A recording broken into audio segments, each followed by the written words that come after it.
ഇവിടെ ഇപ്പോൾ പ്ലസ് ടെമ്പറേച്ചറാണോ? അതെ. മൈനസ് ടെമ്പറേച്ചറാണോ? അതിനും അതേന്ന് തന്നെ കേട്ടോ ഉത്തരം. കുറച്ച് ദിവസങ്ങളായിട്ട് ഇപ്പോൾ ഇതാണ് ഇവിടുത്തെ അവസ്ഥ. പ്ലസ്സും മൈനസും എല്ലാം ഡെയിലി വന്നും പോയി നിൽക്കുക. അതുകൊണ്ട് തന്നെ നമ്മുടെ തോടിൻ്റെയൊക്കെ അവസ്ഥ കണ്ടില്ലേ? വെള്ളവും ഐസും എല്ലാം കൂടെ ചേർന്നായിട്ടാണ് കിടക്കുന്നത്. ഇതിൻ്റെ ഫസ്റ്റ് ലെയറൊക്കെ ചെറുതായിട്ട് ഐസായിട്ടുണ്ട് കേട്ടോ. അത് ചുമ്മാ ഇങ്ങനെ പൊട്ടിച്ച് കളിക്കാനായിട്ട് ഒരു രസം. നല്ല തണുപ്പുണ്ടായിരുന്ന സമയത്ത് ഇത് മൊത്തം നല്ല ഐസായിട്ട് കിടന്നിരുന്ന സ്ഥലമാണ്. ഇപ്പം നോക്കിയാൽ രണ്ടും കൂടെ കൂടിക്കലർന്ന് ഇന്ന് ഐസാണെങ്കിൽ നാളെ വെള്ളം, മറ്റന്നാൾ വീണ്ടും ഐസ്. ഇതാണ് ഇവിടുത്തെ അവസ്ഥ. പക്ഷേ 2 ദിവസം കഴിഞ്ഞപ്പോഴേക്കും നന്നായിട്ട് മഞ്ഞ് വീഴ്ചയും നല്ല തണുപ്പും ഉണ്ടായിരുന്നു. അപ്പോഴേക്കും നമ്മുടെ തോടിൻ്റെയൊക്കെ അവസ്ഥ കണ്ടോ? എല്ലാം നന്നായിട്ട് മൂടിക്കിടക്കുന്നുണ്ടായിരുന്നു. ഇതാ തോടല്ല, അതിനടുത്തുള്ള വേറൊരു തോടാട്ടോ. ഇത് ഇച്ചിരി കൂടെ കട്ടിയായിട്ടുണ്ട്. ഇതിൻ്റെ അടിയിൽ ചെറുതായിട്ട് ഒഴുക്ക് ഇപ്പോഴും ഉണ്ട്.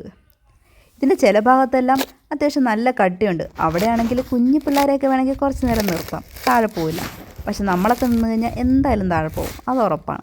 പിന്നെ ഷൂ ഒക്കെ നനഞ്ഞ് വെറുതെ മരവിച്ച് വീട്ടിലോട്ട് പോകണ്ടല്ലോ എന്ന് കരുതിയിട്ട് ഞാൻ അതിനൊന്നും മുതിർന്നില്ല. പക്ഷേ ഇങ്ങനെ പൊട്ടിച്ച് കളിക്കാൻ ഒരു പ്രത്യേക രസമുണ്ട് കേട്ടോ.